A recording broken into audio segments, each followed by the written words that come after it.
So this is my topic discussion post over Alexander the Great. So a lot of the questions that we got was about why he did his campaign, how he did his campaign.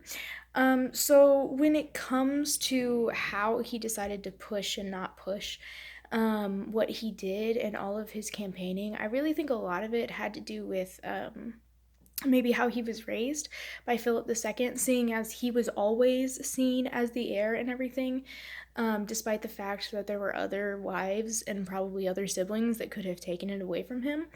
I think that really shows that he, when he was a kid, he never really felt as though there was like really a problem with that. Maybe like that he never thought somebody else could come and like take over what was rightfully his, if that makes sense. And so because of that, when he was like more of an adult, it was easier for him to believe that everything he did and everything he conquered was sort of his for the taking. Also, I think a lot of the times, like when he did something and it was sort of reckless, when he was first starting out and decided I'm going to be decisive in what I do instead of just holding back or whatever. I think after that worked, then he kind of felt like maybe he couldn't do it wrong. And so he just thought that, like, he would be able to take care of anything that had happened, and he didn't think that he would lose. Like, the more and more I was reading about what he did, I don't think that it actually crossed his mind that he would be losing in any way, and especially in the earlier stuff that he would do. And so because of that, I think, despite all of the problems and despite how reckless it might have seemed, he never really saw it as a problem at all because he could be better than it, basically. And I think this really shows up when you're talking about his the one time where he almost died and it was literally somebody else that saved his life instead of him. It describes him as like dazed and everything, and he didn't like it wasn't a wake up call for him, which was interesting because for most people that would be a pretty big wake up call. Like if you're doing things that are reckless and dangerous and you literally have a brush with death, usually people stop and think, okay, well maybe I should be a little more careful, and that's not the case with Alexander the Great. So I think that really showed that he just really thought nothing could go wrong, or he didn't put a lot of thought into well, what if I lose, sort of thing.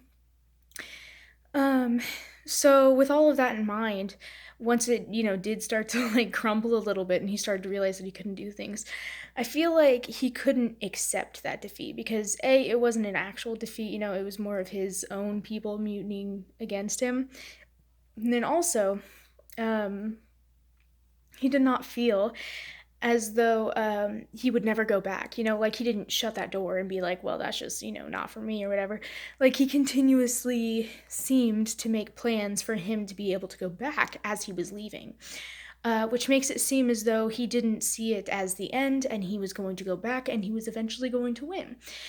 Which, of course, brings back to the idea that he just did not think he could lose. So, yeah. But was he a hero or a villain? I think in modern terms of what is hero and what is villain, I'd probably say villain because he's probably more akin to a modern day, what we would call dictator. Simply because of how many people he's constantly killing. There's no such thing as prisoners of war in his idea of war. He's constantly, doing what he thinks needs to be done so he can rule by fear. And these days, that would be considered a villain. But like, did he do anything that was heroic?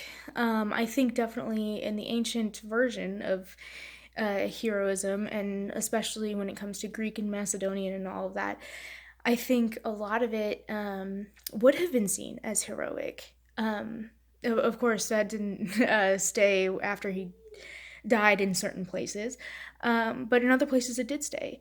And so I just think that like back then he would have been seen as a hero, but now in these days and the sort of rules we have around all of our war and stuff, I think he would definitely be a war criminal and also a villain.